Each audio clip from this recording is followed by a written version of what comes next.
Hello and welcome back to the course of Basic Electrical Engineering. In this video lecture, I am going to continue with the unit 2, that is AC circuit. The topic that I am going to discuss in this video lecture is resonance in series RLC circuit, which is very important phenomena taking place in series RLC circuit. In the previous video lecture, I have discussed about the series analysis of series RL circuit. I have discussed the two cases, VL less than VC and VL greater than VC. In this video lecture, I am going to discuss the third case, that is VL is equal to VC, and if VL becomes VC, what is happening? Let us see. So here again taking the same circuit consists of three elements: resistor, pure inductor, pure capacitor. All are connected in series. Across this series combination, one instantaneous voltage V is equal to Vm sin omega t is applied, and because of that there is a potential difference. Vr is equal to IR across R, VL is equal to IXL across C, and VC is equal to IXC across capacitor, and F is a supply frequency. Now we assume that we are having a variable supply frequency. So what will be happening, that I am going to discuss. Now, as all the elements are connected in series, same amount of current flows through all the elements, and that's why whenever we are drawing the phasor diagram for VL is equal to VC case, current will be taken as a reference phasor. Now moving towards the phasor diagram of the circuit that I have already discussed in the previous video lecture of series RLC circuit. Current is taken as a reference one. Now VR is a voltage drop across a resistor, and we know resistor, for resistor VR and I are in phase, so VR is in same direction of I. Now for inductor, current lags behind the voltage by 90 degree, and as phasors are always drawn in anti-clockwise direction, VL will be in upward direction, so we can say this angle is 90 degree. And for capacitive circuit, VC lag behind the current by 90 degree, or current leads the VC by 90 degree, so VC is in downward direction. Now this circuit is connected to the variable frequency AC source. As I have told you that frequency of the voltage source is varying, and we know XL is an inductive reactance which is proportional to the frequency, because XL is equal to omega L is equal to 2 pi FL, and XC is inversely proportional to the frequency because XC is equal to 1 upon omega C.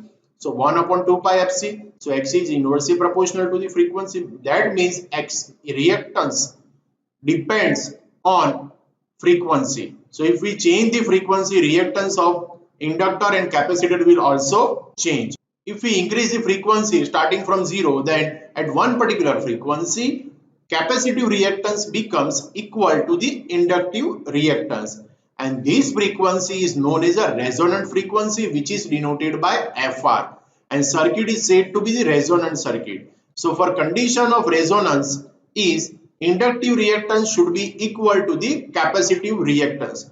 Now what is the importance of the resonance? So as XL becomes XC, both VL and VC gets cancelled out, because VL is equal to VC, then and then XL can be equal, XL is equal to XC, and both VL and VC are 180 degree apart, are in phase opposition, so VL and VC gets cancelled out. So resultant phasor diagram, final phasor diagram will be this one. So here only I and VR is present, or we can see that current and VR are in phase now. So VR is a resultant voltage whenever XL becomes equal to XC. So phase angle between total voltage and resultant current is now 0. So at resonance, phase angle becomes 0, and because of this, power factor is unity. That is the desired value of the power factor. So maximum power factor we are getting at the resonance. That is the importance of the resonance in series RLC circuit. So resonance occurs at XL is equal to XC, and at that time circuit is said to be the resonant circuit, and power factor is unity. So these are the condition. This is the condition for resonance in series RLC circuit. Now putting the value of XL and XC, we can say XL is equal to XC. So XL minus XC is equal to 0. Now putting the value of XL and XC, now XL is represented by omega L and XC is represented by 1 upon omega C. Now as The circuit, this condition occurs at resonance, so omega is represented by omega suffix r. So omega r L is equal to 1 upon omega r C. So we can write omega r square is equal to 1 upon LC. This equation we have to remember, which will be useful in the next video lecture. So omega r is equal to 1 divided by square root of LC. So omega r we can represent at 2 pi fr, where fr is a resonance. This condition we are getting at resonance one particular frequency, it is denoted by fr. So 2 pi fr is equal to 1 divided by square root of LC. And we can write fr is equal to 1 divided by 2 pi square root of LC. This is the equation which we are getting for resonance. At resonance, this is a resonance frequency, and the frequency at which inductive reactance becomes equal to the capacitive reactance, and we are getting the maximum power factor at resonance. Now, impedance of the circuit. What is the impedance at resonance? So at resonance, XL is equal to XC, and we know Z is equal to R square plus XL minus XC whole square. And as XL is equal to XC, so Z is equal to square root of R square plus 0 square. So Z becomes equal to square root of R square. So Z is equal to R. This is the minimum value of the impedance which we are getting at resonance. So at resonance, impedance becomes minimum. Now we know I is equal to V divided by Z. So its impedance is minimum. So current is maximum. As impedance is becoming minimum at the resonance, this circuit work as a receiver circuit, the acceptor circuit. This kind of circuit is basically used, series RLC circuit is used in radio receiver. So application of a series RLC circuit or resonance is in radio receiver. As impedance is minimum, so it will act as a acceptor circuit. So as impedance is minimum, current is maximum. So I max is equal to V divided by Z. Now at resonance, Z is equal to R. So we can write I max is equal to V divided by Z is equal to V divided by R. So circuit becomes the resistive circuit at resonance, purely resistive circuit at resonance. So as circuit becomes the resistive, power factor is unity, because we know resistive circuit power factor is unity, phase angle between V and I is 0. Now Q factor, that is an important term which is related to the resonance or series RLC circuit. It is basically a quality factor. Q factor is nothing but the voltage magnification factor during the resonance, because at resonance current becomes maximum, that we already discussed. As current becomes the maximum, voltage drop across VC and VL becomes maximum as compared to the final total voltage V. So it is a ratio of VC by VL or VL by V. Quality factor is nothing but the capacity of series RLC circuits to store the energy, capacity of L and C to store the energy. Now it indicates as to how many times the potential difference across L or C is greater than applied voltage during the resonance. So at resonance, I becomes maximum, VL and VC is much higher than V. So we can write quality factor is nothing but the voltage magnification, because VC and VL becomes higher as compared to V. So we can write Q factor is equal to VL divided by V, or we can also write it is VC divided by V. So Q factor, putting the value of VL, IXL divided by IR, I gets cancelled out from numerator and denominator. So Q factor is equal to XL divided by R. Now Q factor, well, putting the value of XL, so 2 pi FRL, because it is Q factor which we are determining is at resonance. So it is 2 pi FRL divided by R. So Q factor can be written as omega RL divided by R. We know omega R is nothing but the 1 upon square root of LC that we have already discussed in the previous slide. So putting that value of omega R, we are getting Q factor is equal to 1 divided by R square root of L divided by C. If we take VC by V, we will be getting the same expression for Q factor.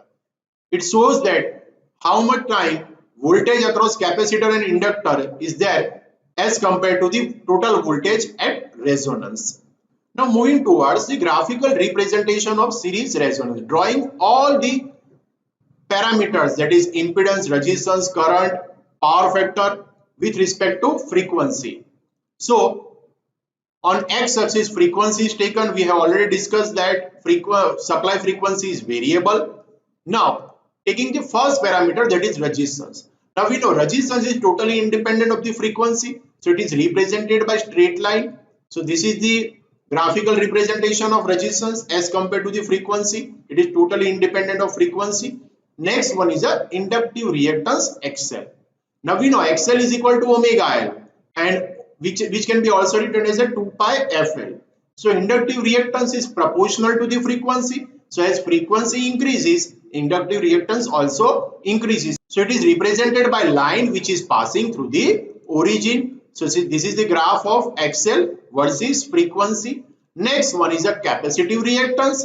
Xc is equal to 1 upon omega C, that is 1 upon 2 pi Fc. So Xc is inversely proportional to the frequency. So as the frequency increases, Xc decreases. Now there is a inverse relationship between Xc and F. So it is represented by rectangular parabola, and Xc is assumed to be negative. So it will be in fourth quadrant. So this is the graph of Xc, which is represented by minus Xc.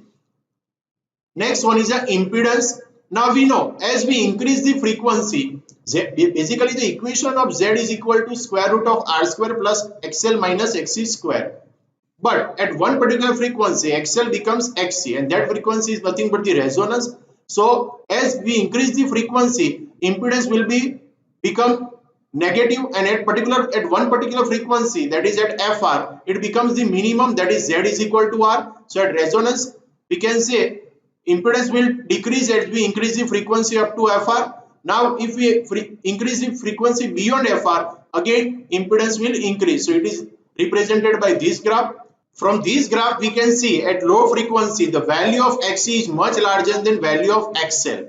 So the circuit will be capacitive circuit for F less than FR, and power factor will be leading. Now here we can see beyond FR, XL becomes much greater than Xc. So net reactance will be positive. So circuit will be becoming inductive circuit beyond FR, beyond F greater than FR, and power factor will be lagging. Current.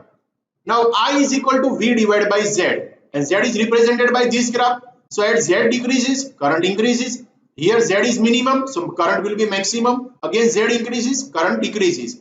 So impedance on both sides of resonance frequency is large, and current is low on both sides of the resonant frequency. At resonance, impedance is minimum, current is maximum. So graph of current will be looking like this way.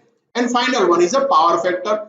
We know power factor here. Power factor will be 0. As we increase the FR, power factor will be also increase. 0 to FR, power factor will be increasing. Beyond FR, power factor will be decreasing. And cos phi is equal to R divided by Z. So at resonance, Z is equal to R. So cos phi is equal to 1. That is the maximum value of the power factor. So this will be a graph of power factor. So this graph shows the variation of resistor, impedance, capacitive reactance, inductive reactance, current, and power factor with respect to frequency. This is known as a graphical representation of series resonance. So this is all about the today's video lecture. In this video lecture, I have discussed about the condition of resonance, phasor diagram at resonance, and graphical representation of series resonance. Hope you have enjoyed the video. See you soon in the next video of the AC circuit. Thank you for watching.